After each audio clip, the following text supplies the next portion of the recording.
Charlotte. Why, hello. Hello, George.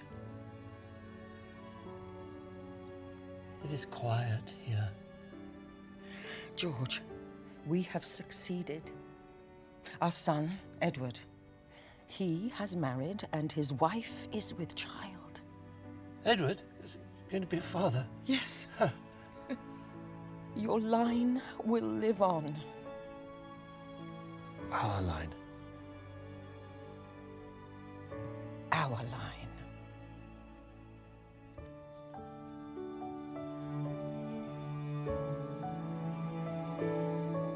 Thank you.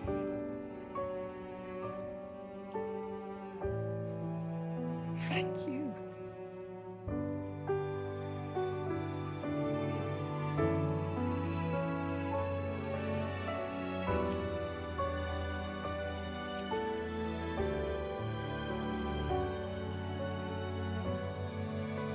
Fancy meeting you here.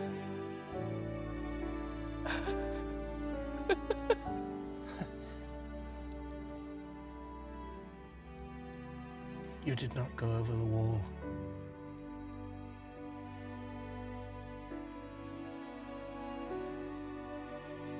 No, George. I did not go over the wall.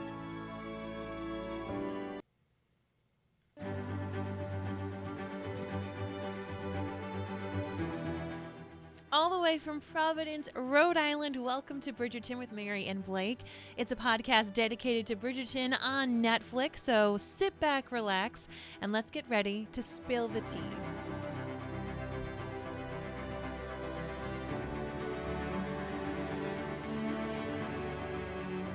Hi, everybody, and welcome back. My name is Mary Larson. Oh, my name's Blake. And Just Blake.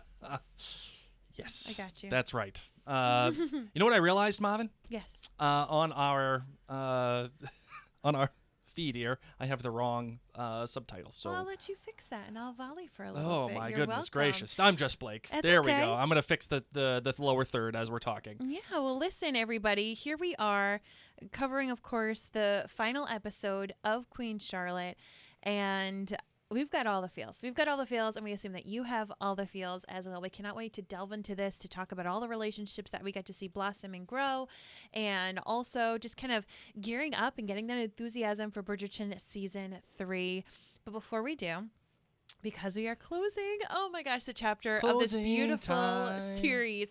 Blake and I do want to remind you that we podcast about a bunch of other things. We're actually going to be starting off with Outlander because Outlander Season 7 is starting the day after we are recording this episode, which is so exciting. That was our plan. We were like, we want to get Queen Charlotte done before Season 7 of Outlander, and we have timed it beautifully. We're also still covering Harry Potter and the Potterverse. I can't recommend enough This Is Us if you are a romantic at heart. Either rewatch the series and listen to our podcast as you go along, or just have fun with the podcast episodes. I've had some friends who do that. They don't necessarily rewatch the shows, they just listen to the podcast. Sure. Because we do give some nice recaps for that, and we have loads of other podcasts going along. And I do want to take a moment to thank our friends at jointhenerdclan.com, because if you have been listening to these podcasts and we have been able to bring some joy, bring some levity, bring some aspects of the show that maybe you hadn't thought of before, you can actually help contribute to Blake and my podcast company, because just like George and Charlotte, we do this together.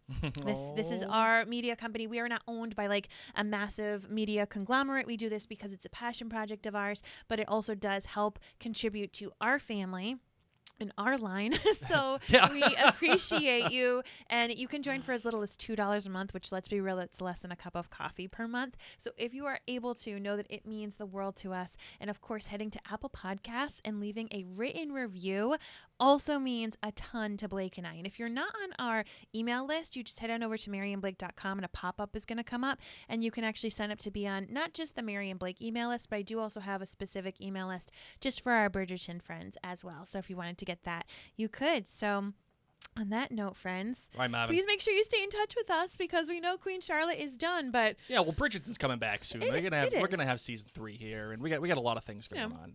Trust me, there's a lot of Bridgerton left. We're doing a lot, yes. And my sense is that this was such a success, the Queen Charlotte series. Yeah. They're definitely gonna do some more spin-offs too. They have to. They have to. They have to. And it's not even about creatively, because I think creatively it's okay, like to just leave it at Queen Charlotte and that's that. But just monetarily, like just for the bucks that Netflix wants to put in their bank account. But I agree with you, and we'll talk about that and why we think that this series was such a massive success. Yes. Let's get into the show. All right, let's do it.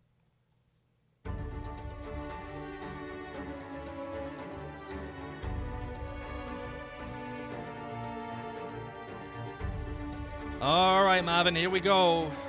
The series, limited series finale, I suppose, if you will. Because I don't think that there's going to be a season 2. It's the Queen Charlotte series finale. Yeah. That's what I'm saying. I don't think that there's going to be a season 2. I will tell you why in just a moment, but okay, no. Whatever.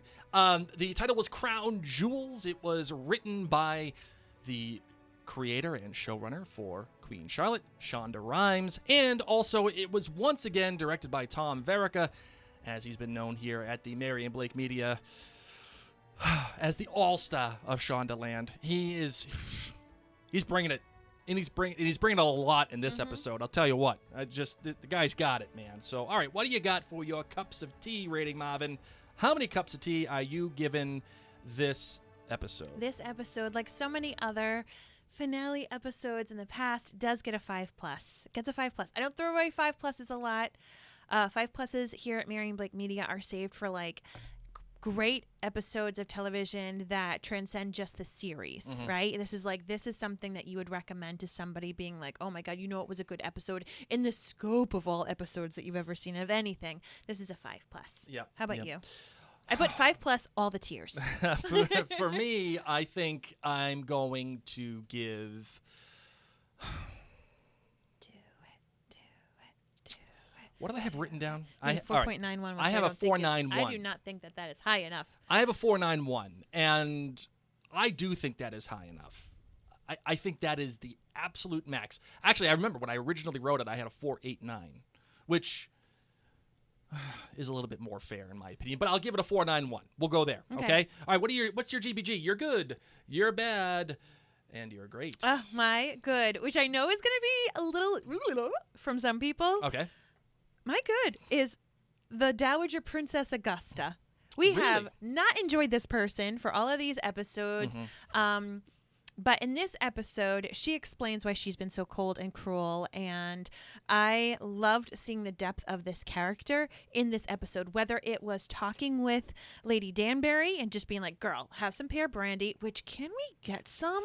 Right. How do we get our hands on some pear brandy? No, Google it while I'm talking because I'm going to need some. That sounds delightful, especially if we drink it out of a teacup.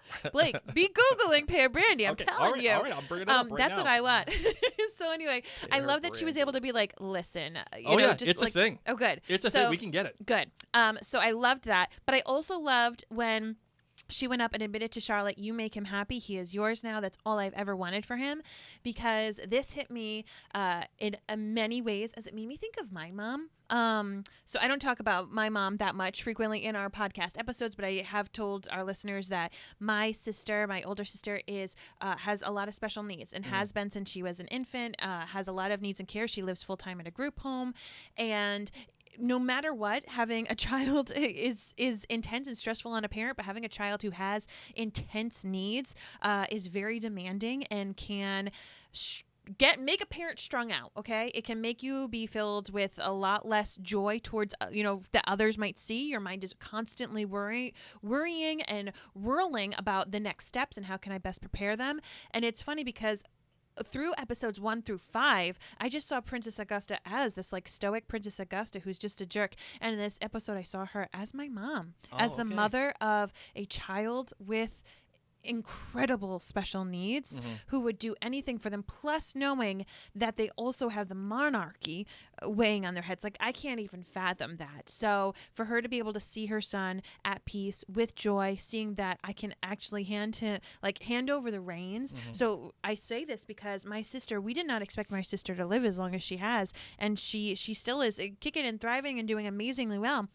And I'm now having conversations with my parents about my taking over the reins for her care if and when they pass away and she is still here on this earth. And those are difficult conversations, and like my parents have taken care of her forever. But when I saw this between the Dowager Princess and Queen Charlotte, it was her saying, I trust you. I can hand these reins over to you. And Yeah. not only like, do I need to, because at some point I won't be here, but you're doing a fantastic job. Like you're doing a better job than anyone ever did. And thank you. Yeah. And I loved that. I also loved, I do not remember names. I'm female. I do not remember names. I'm female. Like, I just love that she knew she could throw that in, even though she knows the names. She knows She's damn like, well. Whatever. I've got these guys wrapped around my finger. My great is the dance scene when Charlotte is with George and she's like, look at only me. There's only me. It reminded me so much of Anthony and Sharma from season 2 of Bridgerton. Just massive callbacks. And then when you go back and you watch that scene now through those eyes and you see Charlotte watching them with this big grin, you know that she's like, that's what it was like for me and George. Yeah, I right. remember this moment. And then also in that scene, both George and Charlotte are wearing stars. He's wearing star buttons and she's wearing awesome. stars in her kind of tiara. Yep. And I love that, as obviously he references the heavens and is so in love with astronomy, that I love that they were able to interweave that into their costume pieces. And then my best, because of course you do GBG, good, bad, great. Yeah, But when it's a yes. 5+ is a GGB, a good, great, best. My best is the ending. Holy flippin' smokes. Yeah. Cried all the tears, felt all the feelings.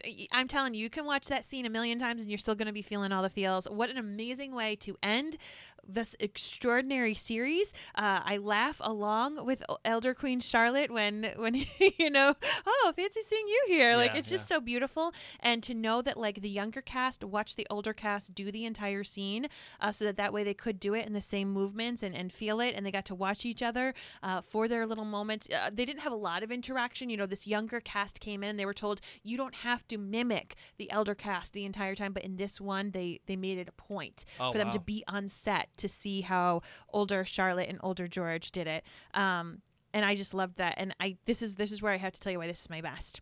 So when you look at the time frame of things happening, Queen Victoria was born, I wrote these dates down because I'm just like, I can't even help. Queen Victoria was born May 24th, 1819. Okay.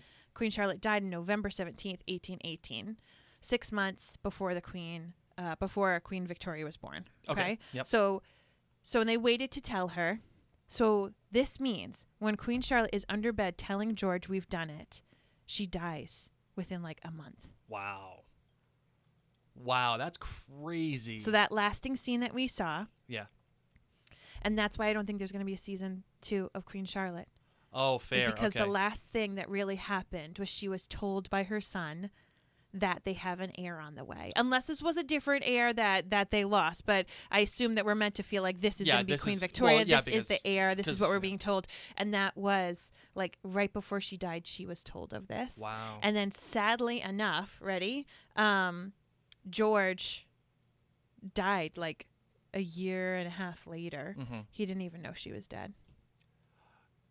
Maron, really? She dies. Queen Charlotte dies with her son, Prince George, beside her. Wow. And the king lived on for another year and a half and had no knowledge that she had passed. Jeez. But that scene under the bed, as if it doesn't cut you in the gut enough. Oh, I know. Just having in that just context. knowing that she dies soon after this. Yeah. Well, So- I mean, so let's So okay, also. could there be a season 2 of Queen Yes. Charlotte? Yes. So let's also. And she's not going to die in Bridgerton Right. season 3. Let's also just acknowledge the elephant in the room here, which is the fact that Fiction. this is a different universe, right? Where's Julie Andrews? Tell us again, Julie Andrews. This is loose facts. Yeah, right. Mostly fiction. You know, Yeah. bring us back to episode 1. And everything was very intentional in those Yes. choices. So is it possible that Victoria is like, and we're led to believe that the heir they're talking about is in fact Queen Victoria because the mother's name is Victoria, and you would think that they're naming the daughter Yes. after Victoria. So okay, great. Which that is still the same line today. Like that is still Yeah. the same royal line. Yeah. So Is it possible that, you know, the history that you're framing, Mary, isn't necessarily applicable to the story that we're watching? Yes. But if you just look at it within context and trying to see the romanticized version of real life, yeah, that is a great pull, Mary. That's a great I mean, pull. next time you watch that scene, because you know you're going to. Oh, yeah. Just know that she passes soon after that. All right, my GBG, my good, my bad, and my great. I actually have two goods. And the first good is when George is walking up to the birthing room, and everyone's telling him, you can't go in there, you can't go in there. And he kind of like capitulates and says, okay, fine, no problem, I won't. And then Lady Danbury comes in, she's like, George, she needs you. And he's like, all right. And the freaking guy stands in front of him. He says, you can't go in. The Archbishop, not just a freaking I know. guy. And I didn't say the name yet because George says to him, do you like being the Archbishop of Canterbury? I love that scene. That is such a great scene. It just shows you the dedication that George has to Charlotte and what he's willing to do. And it is he and she together. Like, it's just, that right there is great. And it reminds me of what happened when you gave birth to our daughter. There was no Archbishop of Canterbury. No, but it was a situation where it was like Mary was 3.5 seconds away from giving birth, and I had to bring her to the hospital. And it was like in the movies, which for those of you who haven't given birth, it's not usually like how it is in the movies, but ours was like the movies. Yeah, I got the wheelchair. Yeah, oh yeah. Blake just drives right up to the emergency room door, doesn't even park. Didn't even park. I legitimately parked right in front of the emergency door. Cop met me at the door. They tried to check me in. They were like, you can't come in here. And I was like, no. And so Mary is, again, mooing. 3.5 she's mooing. And the lady at the front desk is like, excuse me, you have to check in. Bah, bah, bah, bah, bah, bah. And I said, Mary, go upstairs. I looked at the lady and I said, you have 3 questions. Make them good. And she was like, name, date of birth, and, whatever. Yeah. And I didn't even get a bracelet. No, you didn't even get a bracelet. No. They asked me while I was giving birth, is there anything we need to know? And I told them I was allergic to scallops.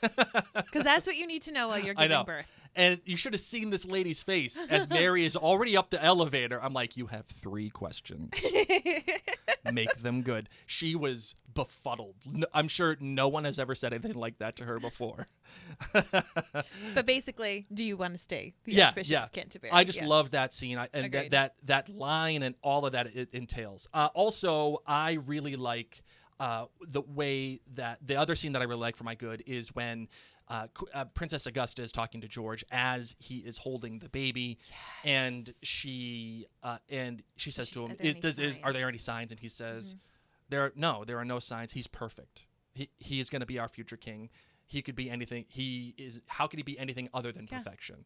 And I love that because he doesn't even entertain it. Like, he doesn't even entertain the idea that his kid could have whatever he has. And that is an implicit acknowledgement that he will not treat his child the way that his mother treated him. However, it kind of echoes the way his mom would always talk about him. Of course, Right. The king is perfect. The king is this. The king is that. The king loves this. The king is healthy. All is well. Yes. So even though it was kind of him standing up to his mom, being like, whatevs, mom, even if he was a pig right now, it would be fine. He's mine. I love him perfectly. Yeah. But it called back, in my opinion, of how she would speak about him to others. Right. Yes, we know that she was constantly trying to help fix what she thought were his faults. Yep. Not his fault, but the faults of, him medically. But as I said, it kind of reminded me of the callback of how she would speak about him to others. And remember, this is as he is starting to embrace the role that he has to play as king, right? Like, this is before they have the party, obviously. Yeah. And it's an acknowledgement that, okay, yeah, this is him doing the king thing, right? Like, as you say that, Mary, it is a callback. And it's no longer just up to Princess Augusta to kind of run the royal family. That right there goes to show you his acknowledgement of that is, yeah, he's perfect. And now he's taking on that role as well. So it's really cool. I like that. My bad. And this is why I have 3 bads, but they all tie together. Oh, my gosh. And this is why I give it a 4.91, right? Because I think stylistically and I think thematically, I think the show works well, right? I like, and we'll get into why in my great, but it's like the show wants to have the cake, but it doesn't want to worry about the calories. Okay. Okay? I mean, but I'm here for that. Oh, me too. I'm all about the calorie-free life. Trust me. all about the calorie-free life. The problem is you can't do that when you're writing, and you can't do that when you're telling a story, right? So there are some things that the show kind of just asks you to whistle past the graveyard, Okay. right? And these are the bads that I have. Number one, it kind of lets Charlotte off the hook as a mother, because yes, the son did say you were always our queen, you were never our mother, and that does take her aback. However, it does give her an out by the end of the episode when she recognizes that, or where she's told that she's going to have an heir. And she embraces her kid, and it's like she's smiling, he's smiling, and yay, wee, all's better again. But I don't know if that moment is earned, and it just feels like a nice, pretty little bow on, like, there's so much greatness in that sentence, which is, you were always our queen, but you were never our mother. Yeah. Like, would it have been better if they, went up to her and said, hey, we're going to have a baby, and she's all happy, but he kind of like lazily like hugs her? Like, No. I think it would have been. Like, I don't want everybody to think like, okay, and like also think about this too. She's so happy she finally embraces her kid because she finally gets what she wants. Well, in my mind, he knows she's dying. This is the one thing she's wanted. Your sadness right now in Yeah. in what's Which it called? you need. Which sadness is the key to it. Yes. And I think that, that she has always been their queen. They're not saying we hate you because you've been our queen. They're just saying to us, you have been our queen. Yeah. And so here they are, her servants, but also having the weight of the crown, which as the adults now, and they're married adults, they understand it too. It's not all fun and games. Yeah. So this is also the mission of this entire family. So I think it's fine. Yeah, I mean, it is Would what it is. I want that for my family? No, thank you very much. Yep. But it is a lonely and hard life, and that's what Charlotte says as at their wedding day. So Yes. I'm okay with it. I'm just saying that I think it gives her an out as a mother. Just and look at it as them knowing she's dying. And it's a whole different thing. well, if they made mention of that in the show, then I would have had that Whatever, context. man. I'm lucky enough to know it. All right, the other thing that I have is that the show, after she resolves the stuff with Queen Charlotte, lady, Who's the she? I'm going to tell you. Okay. They have no idea the show has no idea what to do with Lady Danbury. Neither does Lord Ledger. Oh! Just like that. A winner! Yes. They have no idea what to do with Lady Danbury after she promises Charlotte, we're going to be friends, and I'm Yeah. not going to lie, and we're going to do the whole thing. And then they start introducing these, like, weird kind of tangential things where she kind of falls in love with Lord Ledger, and then he denies her, and then I don't think she falls in love with him. well, but you know what I mean. And like then the brother shows up out of nowhere and is like really hot on Agatha out of Listen, all nowhere. I'm saying is that we are acknowledging that Agatha is hot and she can have any hot dog she wants. Yes, that's true. Any hot dog Any hot dog you want, go for it. in any garden. The world is your oyster. But it really doesn't have. The show doesn't know what to do with her, so it gives her things to do, and the emotional arc of her son being the next Dominic Danbury. being the Lord next Danbury. Lord Danbury, like that's the thing, but that can't be the only thing, right? She needs more because she's one of the main characters. They've built her up as that, right? Okay. So they don't know what to do with her. That's the other bad. My last bad is Violet's inclusion in this series, to me, is a waste. Oh, I disagree, but okay. And I think it was only used there as a device and only as a way to get us into season 3, potentially. I took it as someone who did have love from the get-go and got to choose her love. And giving Queen Charlotte the hope of that for some people. I mean, remember, this is Queen Charlotte. Lest we forget, seasons 1 and season 2, this woman is obsessed with love. If there Sure. were reality TV shows, she would have every single one of them DVR'd. Like, she loves love. And I think that it's important for us because we have kind of the opposite with Lady Danbury, and we have this tumultuous relationship with Queen Charlotte and George. And yes, there's love, but it takes us a little while as a viewer to truly appreciate that love, that we needed Violet. We needed to have, I mean, think about the freaking couples, okay? Those couples, and maybe you're one of them listening, that marry their high school sweethearts. And they like live this lovely life, and they post on Facebook like been in love for so many decades, and like you're like, oh. I remember watching the Notebook. Yeah.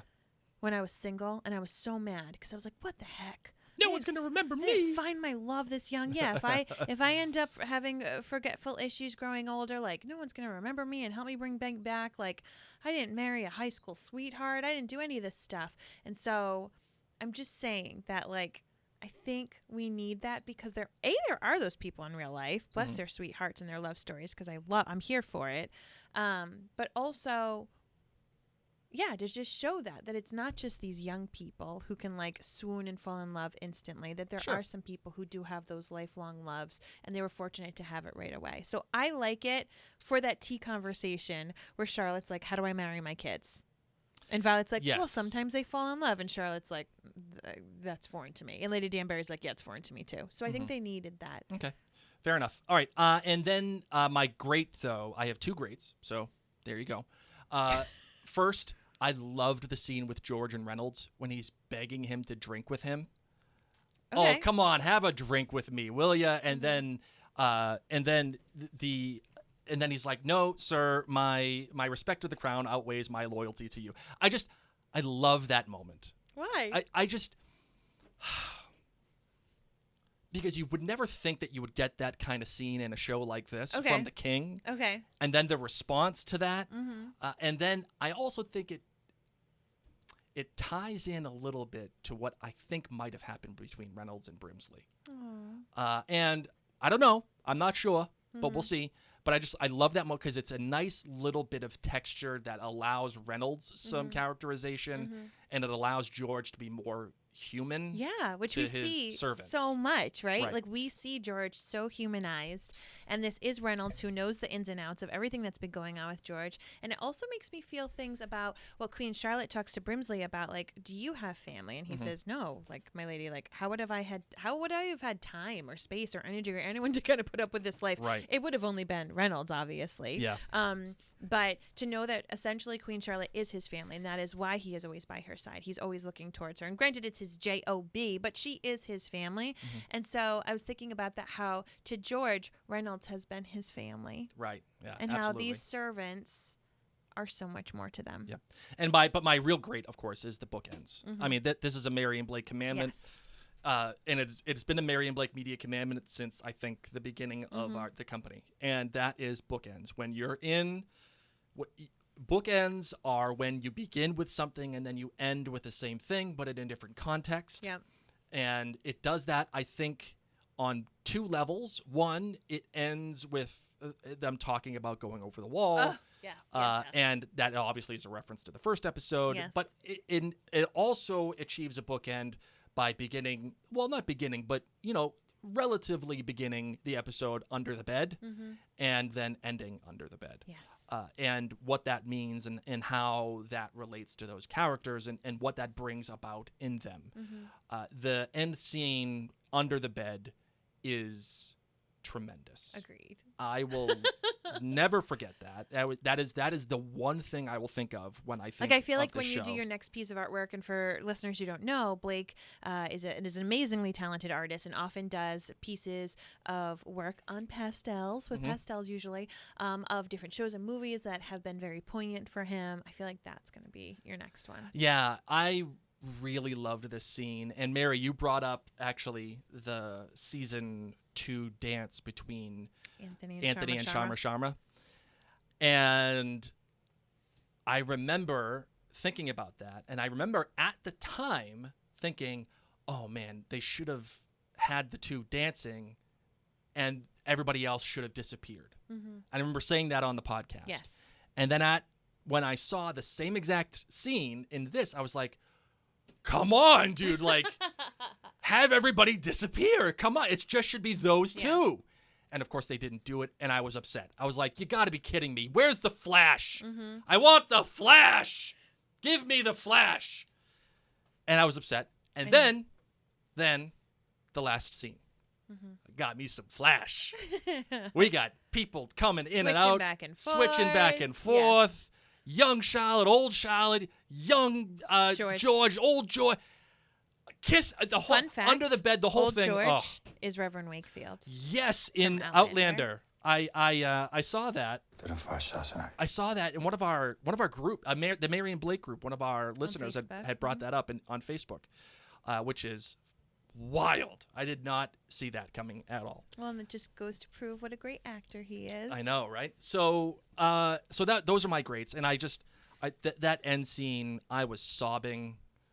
I was in the whole way, and because when you have good bookends, as we've always said, it makes you feel like you're in good hands. Yeah. Like the person that's writing it or the person that's directing it, they have a plan, and the plan is what makes you feel safe. Yeah. In those hands. One other thing I liked about it too, Marvin, as what? Oh, okay. Mary's checking on the dog. Okay, no problem. One of the things that I really like too, Mary, is, when you have memorable scenes, they aren't memorable necessarily because of the writing or because of the way that it is, structured or whatever. A lot of the time, memorable scenes are memorable because of the setting, right? And the setting for this particular scene at the end is underneath the bed, right? And I love that because it's very unique. Okay. All right. Hold on. We're going to pause the podcast I don't even know what she just got all over my hands. Okay. It's dirt. Okay. I don't know why you brought her inside. Well, it looks like it's going to rain. So I was trying to be a nice parent. Oh. Okay. Continue. Okay. All right. So as I was saying, Marvin, how unique your setting is ultimately it ultimately determines really how memorable your scene can be. And having this scene underneath the bed is not there just for the sake of being memorable, but it also means something to the characters, and it's unique. Yes. That is what makes that scene, I think, so great, because it's unique specifically to Queen Charlotte, the show overall. Like, if you were talking about The Notebook earlier, right? If you had Ryan Gosling and Rachel McAdams underneath the bed doing their final, oh, you remembered me, blah, blah, blah. It'd be like, okay, that doesn't make sense. And that's why it's special, because you cannot interchange the dialogue and put it with somebody else or in a different show or in a different setting. It only works right there. Yes. That's why I love it. I love that, So too. it's really cool. It's really cool. All right, so what do you want to talk about for this episode? We are already 33 minutes in. Look at that. Holy smokes. Just the GBGs, Blake. Wow. Who would have thunk? I know. What? So we have the music. Yes. Okay. I got you. Okay. Go ahead. I read the notes. Oh. How? How can I? Well, first, I know which one you want, but we have Nobody Gets Me. Okay. Yep. Hold on one second. And this is when they are at the ball, and they were dancing around. And so once again, we get this wonderful Bridgerton use of a pop song being covered. I'll throw in my headphones for this. Yeah, I'm bringing it up right now. And what I love about it's so clear. Just the title itself, Nobody Gets Me. Right. And it's a beautiful use. And this is the scene that Blake was just talking about. Look at Only Me, where you wish that people would have disappeared. But here we go.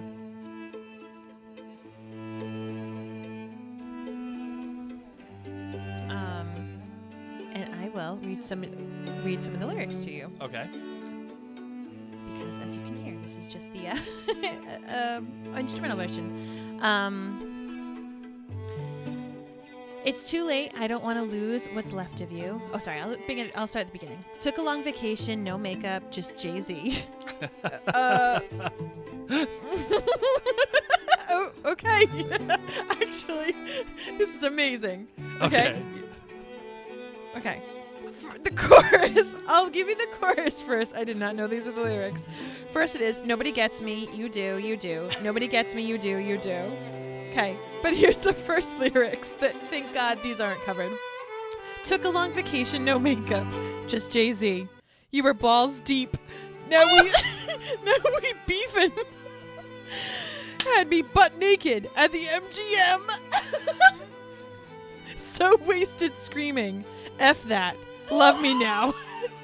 But I'm anything. Hurry now, baby. Stick it in, for the memories get to kicking in.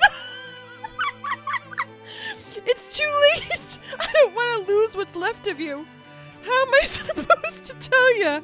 I don't want to see you with anyone else but me. Nobody gets me like you. How am I supposed to let you go?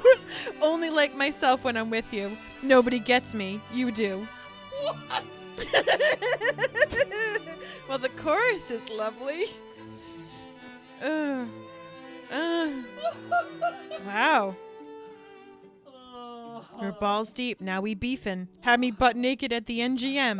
So wasted screaming. F that. Love me now, but I'm anything. Hurry now, baby. Stick it in, for the memories get to kicking in. Wow.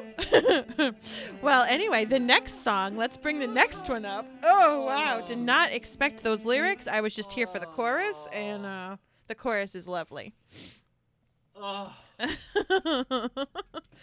But this is the one that you were excited about, Blake. Holy smokes. I'm sorry. I'm like laughing so hard I'm crying.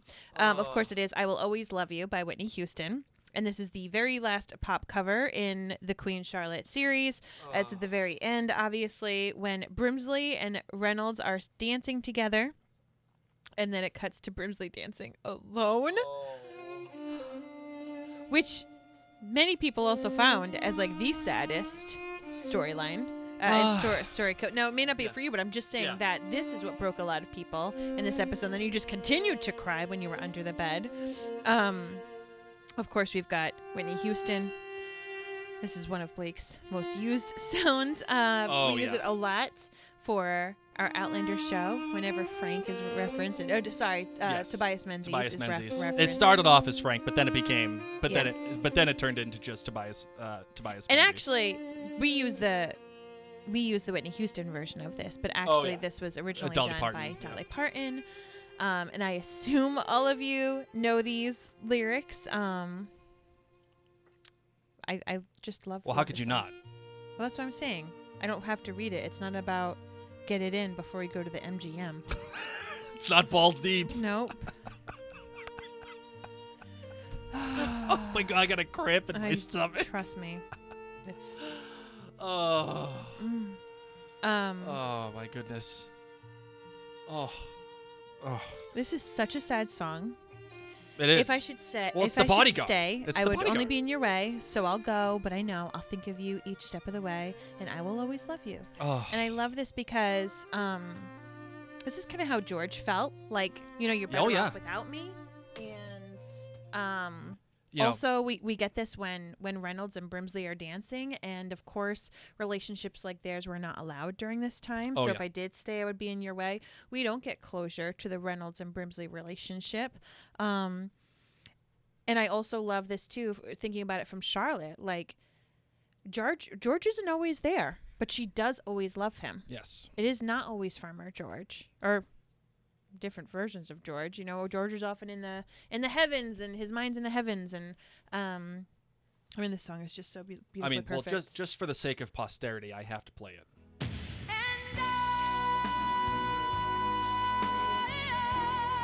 Fun fact, I called Delilah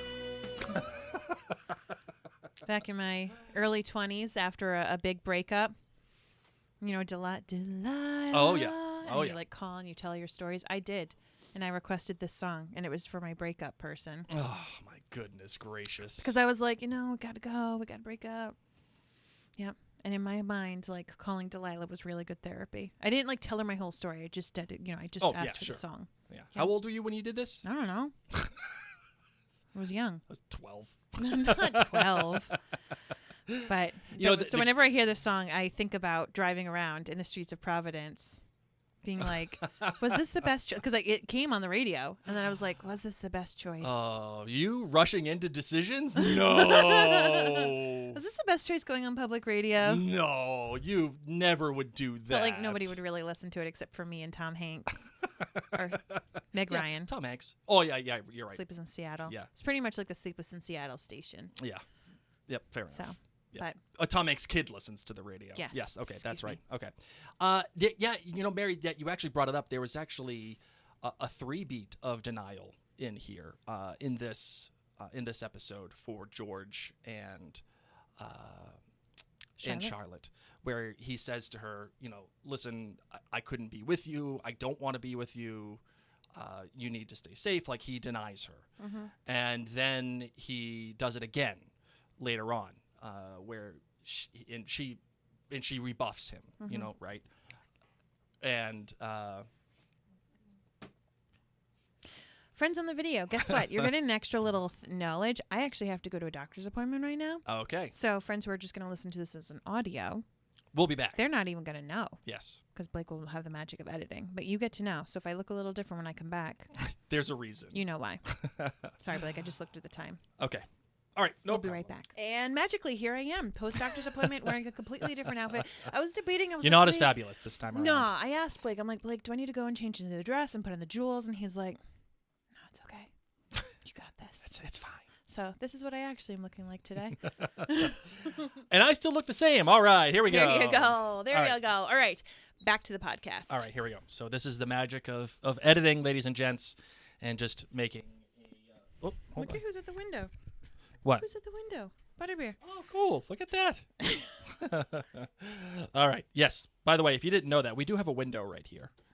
But obviously you can't see it because that is the magic of studios. All right. Here we go.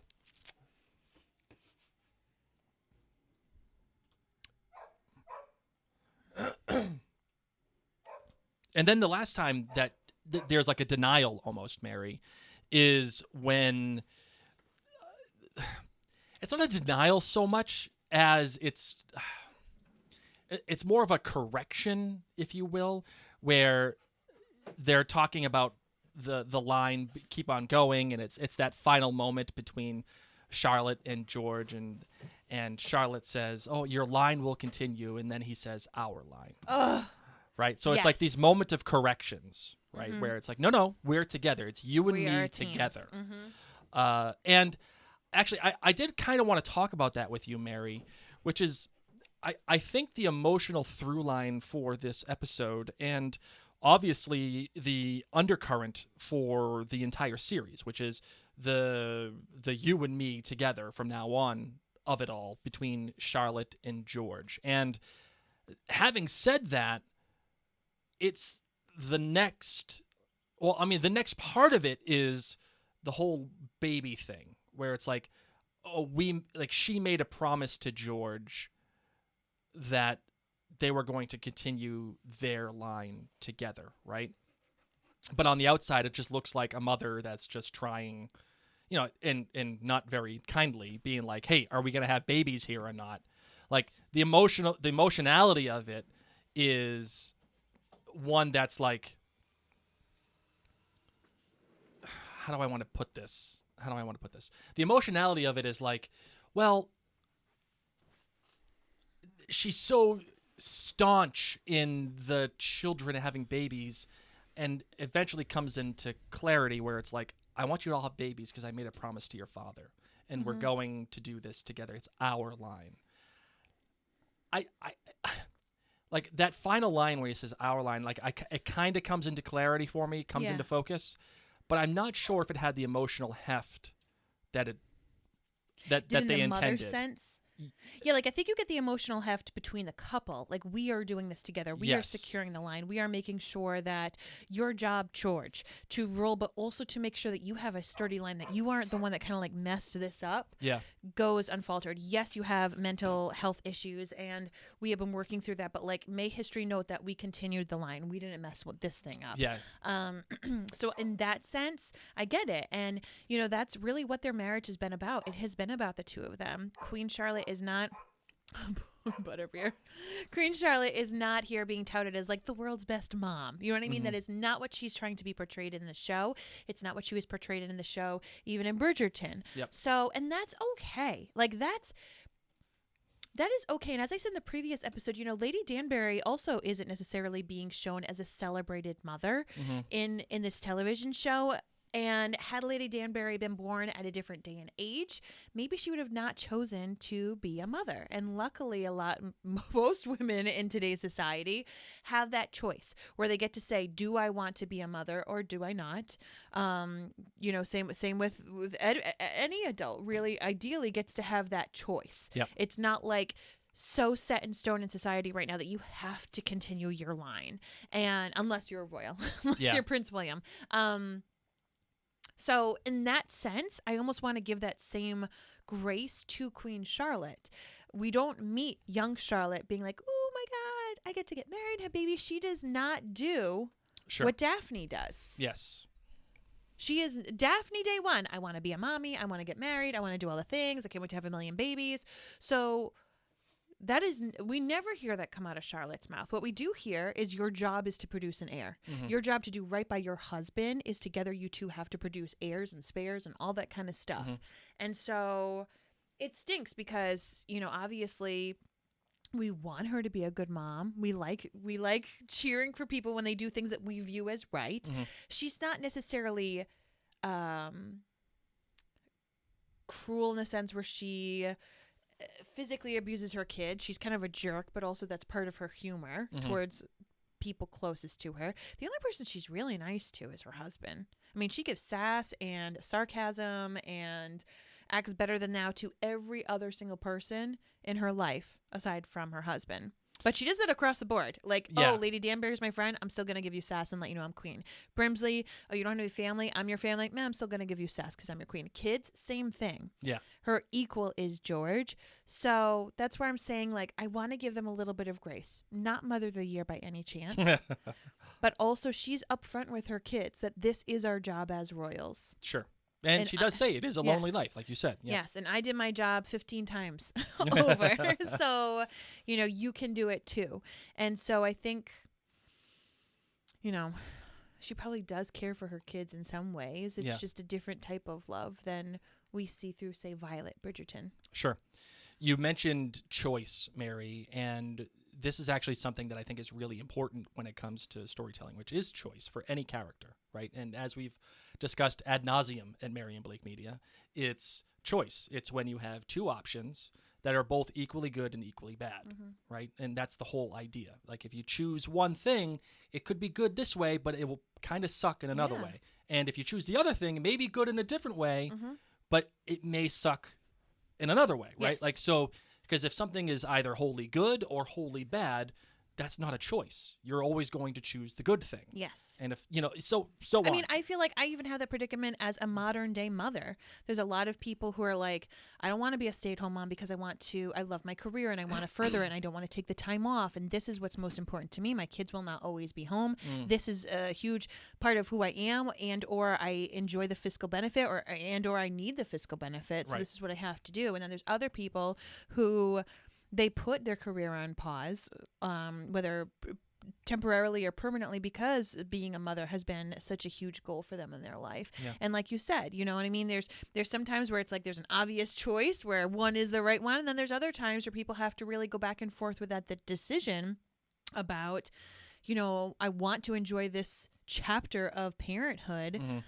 What do I do with the life that I created and the career that I created and even my social life that I created beforehand? I mean, we're in that thick right now, right? We have to make decisions socially with friends who may or may not have children, who may have children who are much older and they're in a different phase of life, or people who have children much younger. And Blake and I say it all the time. We're in a really cool spot right now. We've got an 8 and a 10-year-old, so they can do things. Yeah. And they can do things that we even really like to do, but we're still cool to them and they still want to hang out with us. And we don't know how many more summers we're going to have of that before we're not cool and they want to hang out with friends. So that's where I'm just saying, like, I see it even in aspects of modern day parenthood. Sure. Yeah. And, to that end, Mary, it's not just Charlotte that is facing choices here, right? Like, she chooses her husband and she continues to choose him again for the rest of their lives. And I think that is beautifully played out later on when she sees him writing on the wall and she's unaffected by it and she knows exactly what to do because she's dedicated her whole life. And that's something that Brimsley says too. It's like, how can I have a family? I've dedicated my life to the king and to you, and like, we serve the king and blah, blah, blah. It's great. But another person that actually has a choice here too is Lady Danbury. In the younger years, she's faced with a choice of getting married to Adolphus or not.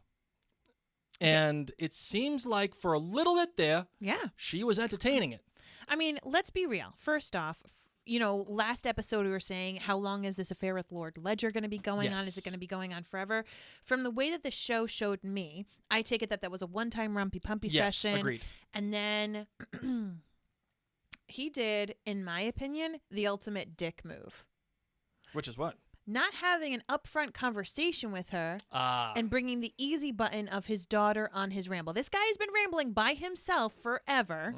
And then the day after he bangs Lady Danbury, has a great time. Fabulous. Wonderful. Love seeing you here. Decides to have a very carefully worded conversation with her back and forth, but has the easy button of Violet. Yeah. So that was his protection buffer. I'm going to go break up with Lady Danbury. That was fun. It was awesome, but we both can't ruin our reputations.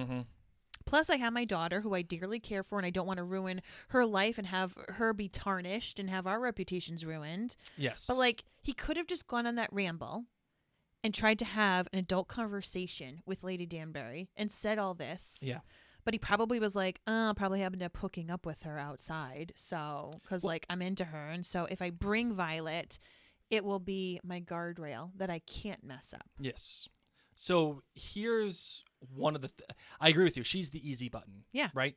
And I would have bought him bringing Violet along. I would have bought it if this is what happened.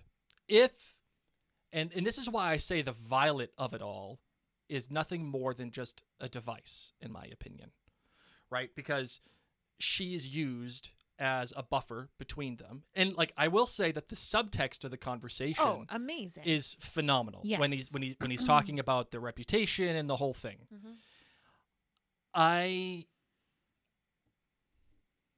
What would have worked and what I thought was going to happen was going to be this. Same exact thing, but part of the conversation was going to be, Lady Danbury, your reputation is impeachable, and I enjoy spending time with you very much. As a matter of fact, I don't think I could imagine myself outside of this realm without you. I enjoy your company. That kind of, I'm sure there's a more eloquent way to put it, but all of it said in front of Violet? Yeah, but the subtext of it is, I really want to be with you, but I can't. However, I want to keep you in my life. Could you please teach my daughter the ways of your impeachable reputation? Ew, why? No, I think he's girl, we need to stop this. No. What I'm saying is, I don't want her teaching my daughter anything because then I have to see her all the time. No. I'm going to be tempted. Well, that's what I'm saying. I can't live with you, but I can't live without you. No, but he doesn't. This is a one-time rumpy-pumpy. And that's what I'm saying. I would have bought the Violet of it all if he was saying to her, I can't live with you, but I can't live without you. I want you to stay in my life. I want you to help teach my little girl how to be a lady of society in today's world. I don't need that. And then that to me would have been oh, now I understand why Violet and Lady Danbury have this relationship. Yeah, no, I'm all set. And I don't then think they that had a would've- close relationship. I think you think because of what we see in seasons 1 and season 2, Yep. that Violet and Agatha are close. I don't think they're close. I Fair. think they're literally like neighbors in society. They become close because of the marriages Fair. Okay. that happen in their families. All right. To me, it makes sense that he brought her. It was the easy button, Yes. a buffer, and it also shows her this is the main woman in my life. And for Violet to care so deeply about her dad, but then also, mind you, it ends up like a lot of people's parents help them decide who they want in their own kind of partner, whether for better or for worse. And so I think that she finds a lot of qualities in Edmund that remind her of her dad, who is a great father, Yeah. and they have a lot in common. And so I think that he realizes, okay, I'm not going to go and just like have an affair with Lady Danbury. She can't Yeah. be the main woman of my life. I'm a high standing person in society. I've got a daughter, and like my daughter is my world. Yes. I praise her. I love her. You can tell that he's like a completely doting father. Yep. So I think by him bringing Violet, it was his way to tell Agatha, listen, that was fun, but this is what matters the most to me, and I Yes. can't mess this up. Sure. So let me ask you the choice part again, Mary. Lady Danbury is Because then she gets broken up with by right, Lord Ledger. She is faced with the choice of marrying Adolphus or not. Yes. And here's what I want to posit. There is no choice in marrying Adolphus. It's no, I'm not going to marry you. That's the choice. Like no, like that's the. Oh, she had a choice to say yes or no. Yeah, I know, but she was never going to say yes, and we Correct. all. She didn't like him that way. We all She- knew because she's Lady Danbury. I know, and she's but the one like, of Bridgerton. but even then, right? There's no choice there. Like she never had feelings for the guy, and he just comes up and is like, "Hey, will you marry me?" And then yes, there is a choice where it's like, okay, this is the easy button. If I get married to him, Yeah. I'll go to Germany, do the whole thing, and great, all right. But because of the conversation that she had with Princess Augusta, she recognizes I can't do that. Okay, great, fine.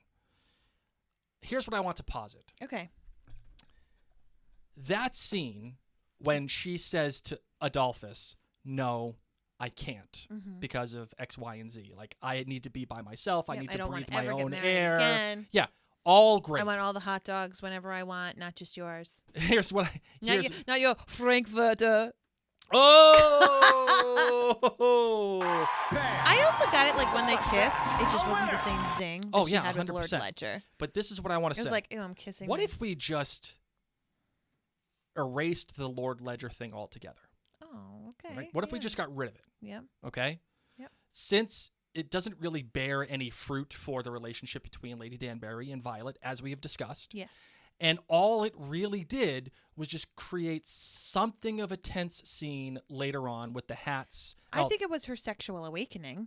Fine, fair, I think it was her fair. being bold But and like that claiming. isn't dependent upon Lord Ledger. Correct. What if she had the sexual awakening with Adolphus? And then he went away to Germany. And he decides, and she actually kind of likes him. Like she Okay. wants to spend She likes time. the Frankfurter. She wants the Frankfurter. Okay. And then she has the conversation with Charlotte? Or Princess Augustus? Augusta. Okay. Okay. And then he says, will you marry me? And take your time, think about it, let me know. They do the dance. She sees him. It all plays out the same exact way. Mm-hmm. And then he starts talking just the way that he did. We're going to go to Germany. We're going to have these things. You're I'm gonna going to have have my these babies. kids. You're gonna And have we're my going to babies. do all this stuff and yada yada. And then all of a sudden it all just starts turning. Mm-hmm. And then she has that realization like, no, Yep. I can't do that. Yep. That scene to me becomes much more powerful if Adolphus was the one who did it. And later on, it would become even that much more powerful when Queen Charlotte shows up and says, you were stringing my brother along the whole time. Well, I don't want her sleeping with him, Adolphus. I think that then it really makes things really tricky between she and the queen. That's the point. And I don't know. I don't love her sleeping with him. I think if you knocked out the entire Lord Ledger in sleeping, and maybe she just like learned how to masturbate, got some French dildos, maybe had a rumpy pumpy with some random guy who was in town for a little bit. I don't know. Better. I don't think I would have wanted her to sleep with Adolphus just because I think that there's a lot of things stuck, and maybe he would have turned bad and been like, well, I'm going to tell everybody I slept with you anyway because I want you. Like, I don't know. I'm not here for that. But I could see without her sleeping with anybody, but still having some kind of a sexual awakening. I don't know. I get what you're saying. Yeah. I think what we're coming down to is that neither you nor I feel great, nor feel that Lord Ledger aspect was necessary in Lady Danbury's storyline. Yeah. And I say all that. That it could have been a footman to lie on top of you. Yeah. I say all that because the Adolphus thing is a slapdash, like, okay, what do we do with Danbury? Well, the thing with Lord Ledger is that he won't say anything. Like, they both have something at stake. He has his status there. He has his wife. He has his daughter. So, like, he won't say anything, and neither will she. Yeah, but I feel like if it was anybody else that she slept with, there might have been that little, like, they could hold this over. Well, the other thing too, though, is he is the queen's brother. Yes. So there's no chance that she would allow him to be like, oh yeah, I went sleeping around with Danbury. That's gonna like reflect poorly on the queen. Then so the like, queen can force her to marry him. It's the queen. well, but she didn't. Yeah, she didn't. But had they slept together? Well, I don't know. I'm just saying. I hear what you're saying. I don't like your idea, but I yeah. appreciate that. That's what I'm saying. I feel like you and I both feel like Lord Ledger, that aspect doesn't really. I don't think it fits. No. I don't think it when fits. you have such gravity of these other storylines, Right. and if Lady Danbury's storyline truly is not just finding her own prowess and like womanhood and like owning her own body finally, but also the fact that she truly was the main catalyst to have this inclusive society, that to me is a champion. And I almost feel like the Lord Ledger affair diminishes the storyline that I want to feel in love about Lady Danbury. Right. And it makes sense to me that we're exploring the Lady Danbury line, paralleled to Queen Charlotte's story, right? Like because they're both growing up together. They're both coming into this new role together, and they're leaning on each other, right? Which is why it was so terrific to have Lady Danbury like kind of doing like a little bit of an end around on Charlotte with Princess Augusta. And then once that was kiboshed, then that dynamic, that relationship, that struggle and the motivation, it all just... Yeah. Which is why, again, they introduced the Lord Ledger thing and they introduced the Adolphus thing, because they need something for her to do. And honestly, I almost feel like I could have had the Lord Ledger thing just without the sex. Like, it could have been close. It could have been we're almost kissing and going on these things and having this romantic thing, and then him bring Violet and that be like, listen, I can't go any further with this. Yeah. But for her to be like, wow, I just got horny. Like, yes. That, it's just the... And that's why I say the Violet of it all is kind of disappointing, because, like, what does she actually do? I already said what she does. She shows us that there can be love. Yeah. In that one scene. No, she talks about it multiple times. I Whenever she talks about her husband. I don't know. But the crown thing, all done. We don't need crowns. Is what we're saying. Yeah, that's we true. don't need crowns. Yeah, no. Speaking of crowns, okay, so let's just get to that. Okay, so she has her over for tea. They're having these awkward teas. You forced me to get tea, and even though I tell you my carriage is broken, because you told me I was fortunate. Okay, that awkward tea happens. Now comes the crown tea. I'm just gonna have all of my crowns out because I found your crown. Mm-hmm. And I know what's up. And I know that you got that crown from my dad. And maybe even Violet remembers that her dad only made one other crown. Mm-hmm. It doesn't sound like he was a crown slut. So she puts them all out. And they don't verbally acknowledge it. What goes through their minds? Does this alter their relationship? Or is it just like, yeah, I banged him. And she's like, yeah, you did. Like, what happens from here? I feel so conflicted because I'm like, is that it? Did they not just like say anything? Did she say like, this is weird, you banged my dad? How long were you banging him? Was he why your Gordon grew? Like, what's going on? Or is this just her way of like calling her out, being like, I effing know? But okay, maybe Violet would feel better if she just knew it was a one-time session versus like, how long? Was it a long-time affair? Tell me all the details. Oh, I just feel so awkward from this tea. Well, I mean, to me, it's explicit that Lady Bridgerton, she knows, obviously, clearly. That would have been a Mary move. I would have done that. Oh, totally. And then I think it's also explicit that Lady Danbury knows that Violet knows. Yes. Okay. Although... But what comes of this? And you see, again, we get into the... Does this help the relationship? Does it hurt it? To me, it leaves it very much up in the air. there seems to be an acknowledgement by both, an unsaid acknowledgement. Because she just are like, Violet. Yeah, and then she tells her keep them because they're special. Special memories and the whole thing. So to me, that is an acknowledgement of, yes, that happened, but these are my memories. Don't put them away. Allow me to have my memory. The whole thing. And the scene ends with the both of them sipping tea. Don't yuck my yum. Yeah. Don't yuck my yum, Violet. Just because you think it's yuck that I banged your dad, it was yummy. So, and this is where I get into the whole intent thing again, right? Like, as a storyteller, what is your intent? Are you leaving this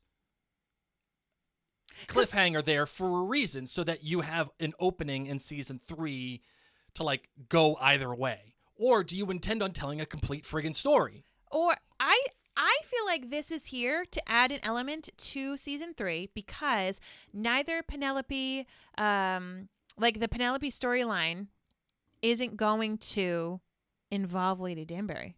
Like Lady Danbury doesn't need to be in season 3. Oh, okay. You know what I mean? It's not like her ward, Oh, basically. yeah, Like it's okay. not Simon. Yeah. And then it's not Sharma, her house guest. Yes. So maybe they had to do this. They didn't have to, but they were like, oh, how are we going to have her be interesting? And granted, you do not have to watch Queen Charlotte to watch Bridgerton, but maybe this is how they're going to make it, so you kind of do. And this is why I keep saying to you, the Violet of it all is nothing more than a device. It's a thing that gets That's you to fine. the next thing. Listen, if this continues into season 3 of Bridgerton, I'm fine. I'm fine with devices within a series. If nothing comes of this, I will say this: if nothing comes of this, then I will feel your feelings a little bit. Yeah. But to me, this is somehow that's going to include while Violet Bridgerton gets her groove back, okay, and to keep Lady Danbury in the picture. Fair. For season 3. Fair. Okay, I got you on that one. Speaking of telling a complete story, let's get into the Brimsley and Reynolds of it all. Oh my gosh, where's the Charmin? Watching those two dance and then having my a God. fade to current day Brimsley, and it's, obviously it is Even what though it just is. being in the tub, being like, this could be our life. Like, Yes. they're going to be together forever. They're living in the same place. Wouldn't this be lovely? Isn't it lovely that two people who are in love get to share their lives Yes. together? And then that dancing scene. And And Reynolds just isn't there. so the show didn't do what I wanted it to do, which was, again, make them have a choice. Either it is, they have to choose between their loyalty to I think the that crown. there was something and it got deleted. But in general, I had read that, like, it just acknowledged the fact that it wouldn't have been allowed to be. Yeah, sure, but like, whatever. Like, I the way that I look at it is, who cares if it wouldn't have been allowed to be? They could still, steal away moments with each other, and they could still, have a relationship together, right? What I was hoping for was one of them being forced to make a choice between. Okay, here's older Brimsley. Sorry. It's okay. Go ahead. Older Brimsley, interviewed, said, there was a scene that we didn't film because it was cut, where I was going to meet the older Reynolds.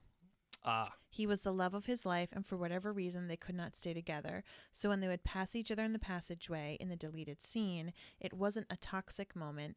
Because of the world they inhabited, it was still a hangable offense to be gay, and it was just not possible. Makes sense. And so some people are saying, like, maybe we'll see something more in future Bridgerton. Well, I thought we were getting that, actually. I thought that when Brimsley was dancing alone and the guy was coming down the stairs, Oh my God, you and everyone else was like, yes! I thought that might have been Reynolds. Where's the poof? Where's the moose? And I'm so glad that it wasn't. Okay. I'm so glad that it wasn't, because that would have been cheap. Would have been very, very cheap to do. And, like, I understand if people...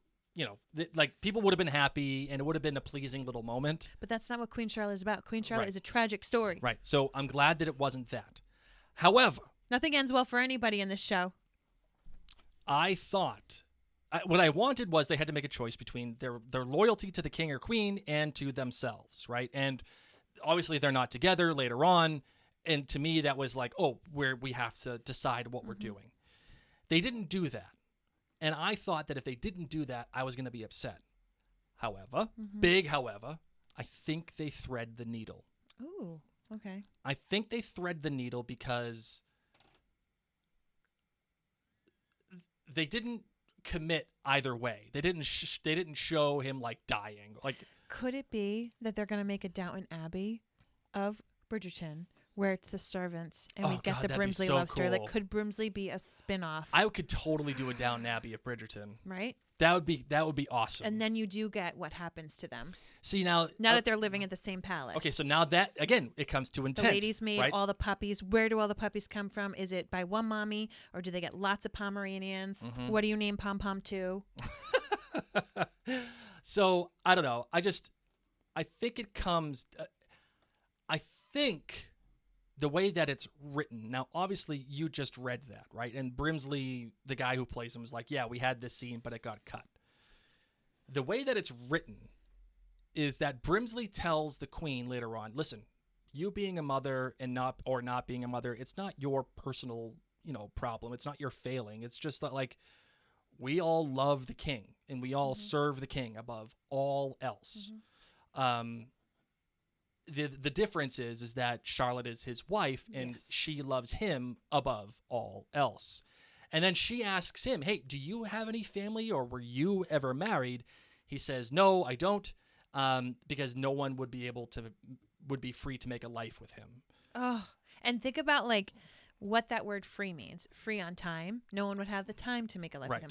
Or no one is free to because it is against the law too. And but the other thing that he says here is because I put you, Charlotte, first. It feels to me the way that the show is writing it with this conversation in mind, it's that there was a choice made eventually between, Reynolds and the king and Brimsley and the queen. And at some point, the two clashed over those choices. Yep. Right? And the way that it's said in the show is, Reynolds says to the king, no, my allegiance to the crown is more than my allegiance to you. Yeah. And then Brimsley saying, no, I put you, Queen Charlotte, first above all else. Yeah. Right? So, like, subtext, reading between the lines, something happened between the two. And to me, it feels duty related. Yes. Right? So that's why I think... let's just hold out then. And I think really they thread the needle. hopes that there can be a Brimsley spinoff. It would be a natural spinoff. Yes. It would be a natural spinoff. And then we still get to have moments of the queen, and we still get the same cast, but I would love this. Yeah. So... I would love it! Can I just give some props to Farmer George? Yes. Who during the birthing scene with Charlotte and her baby is breech and she's losing lots of blood, and it's bad enough that Lady Danbury goes to get the king. Okay, that is not a good sign. Lady Danbury knows gentlemen are generally not allowed in the birthing, but it is that bad where she is like, no, she is losing a lot of blood. I've done this 3 times. I'm a woman. I get this. You need to come in here now. And she's saying that because A, Charlotte could be dying, and B, yeah, we can use your help and moral encouragement because things are not good and these people aren't listening to us. So what I loved is Blake and I, many of you know, we also podcast about House of the Dragon. And in House of the Dragon, there are a couple of instances where women are having babies breech and they both die. Yes. In one of those options, the king at the time, and I'm not spoiling because this is like in the first episode, the king at the time says, save the baby. Yeah. Like, I love my wife, but I want my heir, save the baby. And the second time, the husband says, save my wife. And so it's interesting to kind of go through this because, like having a child is truly life or death, not just for the child, but also for the mother. What's also very interesting is that Black women's mortality rate when it comes to pregnancy and giving birth is actually super, super high in our country. Really? Yes. Oh, wow. I didn't so know like that. in general, women giving birth mortality rates have obviously like greatly declined over time with thanks to medical advancements, but it is like a wildly crazy higher number of the amount of Black women who die in childbirth compared to white women. And so I think that it's very interesting to point out that she was having this difficult labor and like this doctor may not have necessarily been able to save her because helping kind of guide, reaching in the Sure. hoo-ha and guiding this baby out and doing this kind of stuff would have been seen as like improper to do to a queen. Sure. And I loved how Farmer George comes out. I've seen this. My favorite horse was Breach. Mm-hmm. I've seen it with other animals. You got to get in there, man. You got to get in there and help guide this baby out. Yeah. And I loved that he was able to do that from his farm knowledge. Right. Having that explicit knowledge Yes. not only play a part in his character, but also in the plot at the same time, Yes. and how that would have been a natural choice he would have made. Yes, because otherwise, had he not had that and had the confidence in that, like he said it so confidently. Yeah. You know, if he was just like willy-nilly king who's never seen birth, who was never out in the fields, none of that, he would have been like, doctor, what do we do? Oh, I don't know. We just keep doing what we do. Like, that would have been it. Sure. But here he is. I know a solution that we can try. Yeah. I've seen it work before. And he gives that confidence also to Charlotte. Yeah. Loved it. Yep. I am so shocked that after such a traumatic birth and scariness and all that blood that she went on to have 14 more babies. Holy smokes. Yeah, right. I just love the fact that it's the farmer George that is able to Save help her life, save her essentially. life, help her give birth, Mm-hmm. and then it's the farmer George that is required to bring him back to normality. Yeah. Right. Like it's those words. It's as soon as Charlotte walks into the bedroom, she knows that's what gets him back. Yeah. And without sorry, our dog is just like looking at it like, come on, guys. Without word. I'm listening. For those of you who are not watching the video, Mary just keeps getting up, letting our dog in, and the dog's gonna bother Mary, and she's gonna get mad, and then she's gonna put the dog back out again. It's gonna happen. It's fine. She's a puppy. You can't just leave her out there. No. Okay. Oh man. Okay. So that's that. You have anything else that you would like to say about this episode? Oh, it was just so good. It was good. To me, it was the best one of the season. And I will say I enjoyed Queen Charlotte more than I even enjoyed Bridgerton seasons 1 and 2. I spoke a lot about it in the previous episodes. I love the complexity of these relationships and also how we get to see the dynamics with, you know, a little bit older generational women and the things that they have gone through. Would have we liked it as much had we not seen seasons 1 and 2 of Bridgerton? No, I think we needed all of that. Yes. All of it. But it makes me so excited to go back and watch seasons 1 and 2 of Bridgerton to see the Queen in a different light. Yes. To see Lady Danbury in a different light. I agree with you. It doesn't really change anything that I see about Violet, but I'm here for it nonetheless. And I am interested to see, as Bridgerton continues, what we will see of the Queen and when the Queen will die. As I said, knowing, granted, this is all fiction, but from what I've heard in the books, timeline-wise, she wouldn't be dying during the season 3. Yeah. But that potentially in season 4. Potentially. Remember, everything is loose. Yeah, so, right. Like it's... But like based upon, I guess, books. Yep. Book-wise, I guess the Queen dies in the 4th story. Or So the 4th child. here's what I'll say. I think... They're going to Murtai it and keep this lady living as long as possible now that we love her so much. Oh, that's good stuff, Mary. From our I like it. Outlander friends, Of they course, kept a beloved character way longer than he was supposed to be because the actor was fantastic and the fandom loved him so much and they just found ways to keep him in. So I will say that, listen, let's acknowledge an odd. Well, no. Let's acknowledge an odd dichotomy, right? These people are loosely based on the real life George and Charlotte, right? Yes. Okay. Which, once again, same George as Hamilton, Yeah. same George as current Outlander, same George as like Revolutionary, which I just love. I love it. It is, I will say, as an American, it is odd to be crying about the love story between King You'll be George back. and Charlotte when, like, you're brought up to look at King George III as, like, the enemy. Yes. It'd be like a Red Sox fan, like, But now crying we at know. like George Steinbrenner's wedding. Charlotte was buying all this stuff, peacocks and all Right. these things. All right. So Because the colonies are even mentioned. Yes. When he has to have a speech and he's Yes. like, oh, and I'm confused about this bit about the colonies. And I was like, ooh. Right. I will say that it is an odd thing to watch, but I think the story sets itself out to tell the love story between these two people. Yes. And as that exists unto itself, I think it did a great job telling that story between the two main characters. I think it failed in other aspects. Okay. In B plot aspects and C plot aspects, but it had me buy in very specifically to Charlotte and George. And that's what matters to me.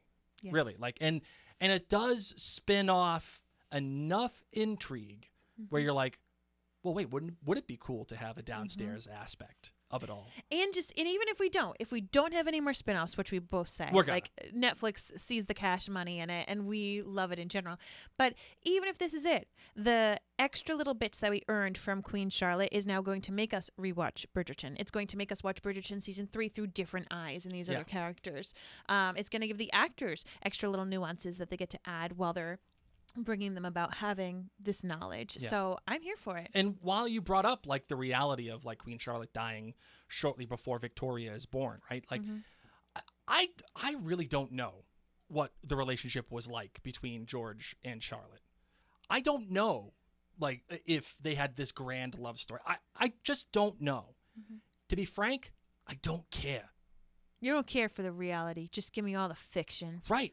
Give me the wall. And that's fair for Give me. me Venus. Because in this world, in the Bridgerton verse, they matter. Yes. And the relationship that they share against many different odds and expectations and the cards they were dealt with, that they have been dealt rather.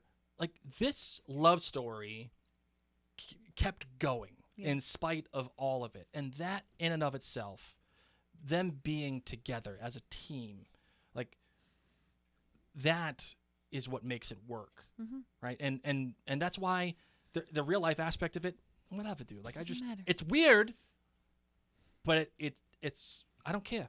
I just don't care. Like, I enjoyed the love story. Fiction. Yeah. And like it just imagined like the responsibility that these two share.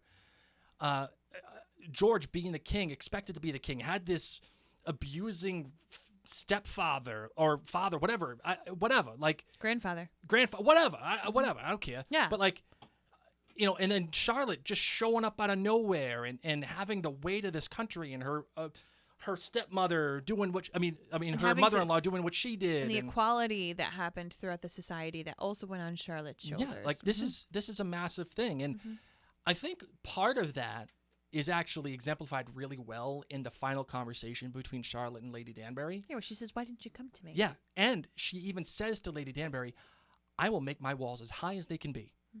I don't care." Like, and I like that there's almost a little bit of twinge for me of, I know you were talking to my mother-in-law. Yes. And I will make my walls as high as they need to be. So now you are at an arm's length. I like you. You helped me. I helped you. Great. But we're friends, and yet you didn't come to me. Right. And I know what you were doing. And I am the queen. Yeah. So now there's a formality between us. Yes. I thought that subtext was great, too. Yes. That was really good. All right. Is that it for you, my love? It is. All right. I loved this show. I loved it. Yeah, it was good. I really enjoyed it. All right, let's close it out, shall we? We shall.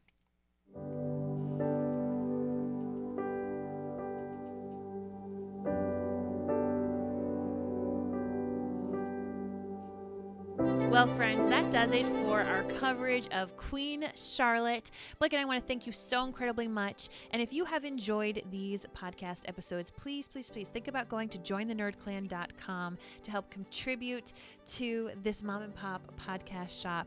We love creating content with you and hearing from you. You can, of course, head on over to Apple Podcasts and leave a written review. And I do want to remind you that I am cranking out some fun little emails. So if you are not yet on our email list, whether it's for all things Mary and Blake or specifically for things in Bridgerton, just head on over to to maryandblake.com and a pop-up is going to come up asking you if you want to join the email list. And then that way you'll stay in the know as things come on up. About all of our different, well, Bridgerton, yes, but if you also opt in for just the general Mary and Blake email, you'll be able to get updates on everything. But what I'm trying to say is that if like Bridgerton's your only thing, there you is can an do option to do just that. But if you opt in for the Mary and Blake one altogether, you'll have updates on everything that we do. And you'll be able to see all of our different episodes, our different blogs, everything all coming in. And we have a lot of different stuff coming in. I mean, we got the Potterverse still going. We're going to have Outlander arriving this weekend. Yes. We're going to have House of the Dragon coming back eventually and Rings of Power coming back eventually. And we may have some other things coming up as well and other big projects. So just know that we appreciate you. We've enjoyed covering this show with you. Follow us on Instagram and YouTube and Facebook. Just search Mary and Blake. Correct. We will be there. Thank you for those of you who have also contributed by having items from minutewithmary.com. If you don't know, in addition to podcasting and momming, I also help people feel more confident and creative through their makeup and skincare. So you can check that out at minutewithmary.com. And on that note, my love, my name is Mary. And I'm just Blake. Go out there and brew some more tea.